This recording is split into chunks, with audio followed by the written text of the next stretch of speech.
Vamos correr nas casas, ver os irmãos idosos, que é idoso que segura a obra, para ver dízimos e ofertas. Mas olha aqui, olha, agora nessa eleição, o Sérgio Correia aqui, está aqui, ó. Eu vou ler como está aqui que eu recebi. Amados, paz do Senhor, passando para lhes lembrar nosso compromisso. Vamos às urnas. Venho aqui lhes pedir ajuda sobre o candidato a vereador da igreja em Igaraçu. A gente fala desvio de conduta e finalidade, parece uma coisa vulgar, rotineira, mas é uma coisa muito grave. Olha, eu recebi aqui e eu vou dizer nomes aqui, tá? Aqui não tem nada, aqui tá aqui, ó.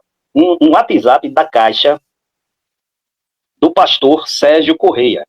Quem é que não sabe quem foi Sérgio Correia? Que na pandemia, ele nervoso, correndo atrás, corra, vá na casa dos idosos, que são eles quem sustentam a obra, coma ovo, como sardinha, compre no cartão de crédito, porque a coisa está feia, porque eles não trabalham. Eles vivem de arrecadar dízimos e ofertas.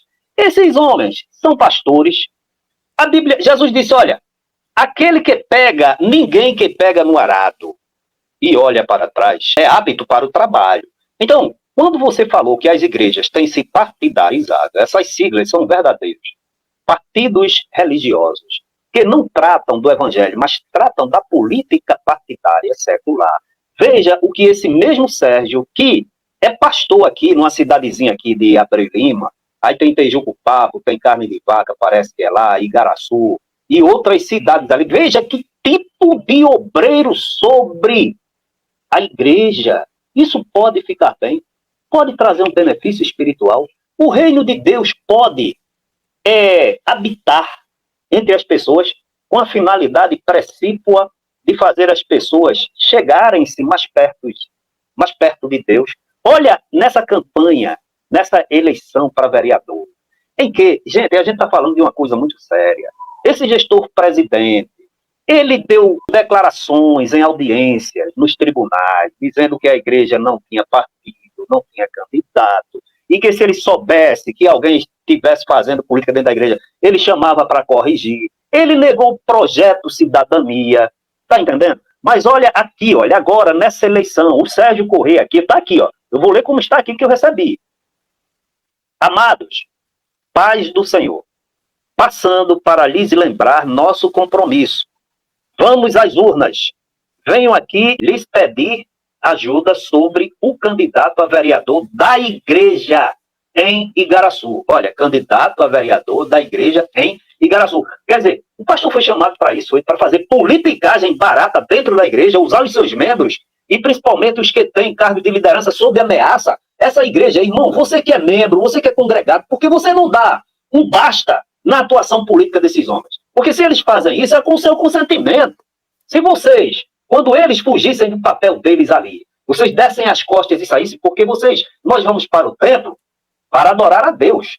A igreja tem uma liturgia, o culto é um sacrifício a Deus, mas veja, continuando aqui, o candidato da igreja em Igaraçu é o irmão fulano de tal, número tal. Nos ajude, fique do lado de sua igreja. Olha só, entendeu a mistura? Entendeu?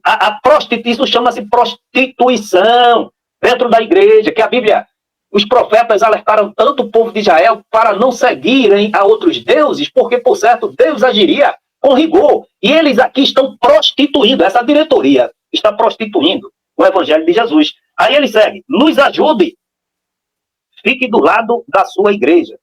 Número tal, tal, tal. Aí repete o número do candidato. Nosso compromisso é com o irmão fulano de tal, número tal, tal, tal. Divulga esse número tal, tal. Só nesse número, tal, tal. Os que são de fora não ajudam a igreja. Esse sim, olha só que coisa, essa doutrinação, professor Eliado, nos ajude a colocar o representante da igreja, viu quantas vezes ele usa o nome da igreja? Sérgio Correia, da Assembleia de Deus, em Pernambuco, aqui é a DPE, que é pastor setorial e está lotado em Abreu Lima. Aí ele diz aqui, nos ajude a colocar o representante da Igreja Assembleia de Deus em Pernambuco, na Câmara de Vereadores de Igaraçu. Irmão fulano de tal. Volte assim, aí repete o número do homem 4 vezes. Aí ele ainda cita a Bíblia para justificar esses desvios de conduta dele. Totalmente desautorizado por Jesus. Fora, como peixe fora d'água. E a Bíblia diz assim, ó, Provérbios. tal qual a ave, vagueando longe do seu ninho. Assim é o homem que deixa o seu lugar. Eles estão fora do lugar e só trazem prejuízo a essa igreja. Aí diz aqui, quando o justo governa, o povo se alegra. Provérbios 29:2. Aí diz, número tal, aí pinta de vermelho, azul e azul. Quer dizer, partidarizaram a igreja. Você viu aqui no Templo Central, olha, eu cheguei sábado, 9 horas e 20 minutos no Templo Central. Eu não sabia que estava vendo o encerramento eu até falei para o presbítero Pedrosa no mesmo dia, de um seminário da família. Isso é vergonhoso. As pessoas saem, paletó, gravata, passa por você, não dá paz, passam, parece que pertencem a uma camada superior, né? A humana entre o homem e entre os anjos, já estão num estado de santidade tão grande e absorvendo todo esse excremento que sai desses homens. Aí hoje, eu entro no culto ao vivo do Templo Central. Aí está lá o gestor presidente, que atuou tanto nesse meio de forma aí, né? De forma ilegal, induzindo os membros, coagindo, punindo, para votar nos seus candidatos, e isso em muitas cidades aqui do estado de Pernambuco, e absolutamente nenhum ganhou. Isso é um recado claro. Então, hoje está lá a ceia, aí de Santa Ceia do Senhor, partindo o pão e dando o vinho, e usando a palavra de Deus de forma desautorizada.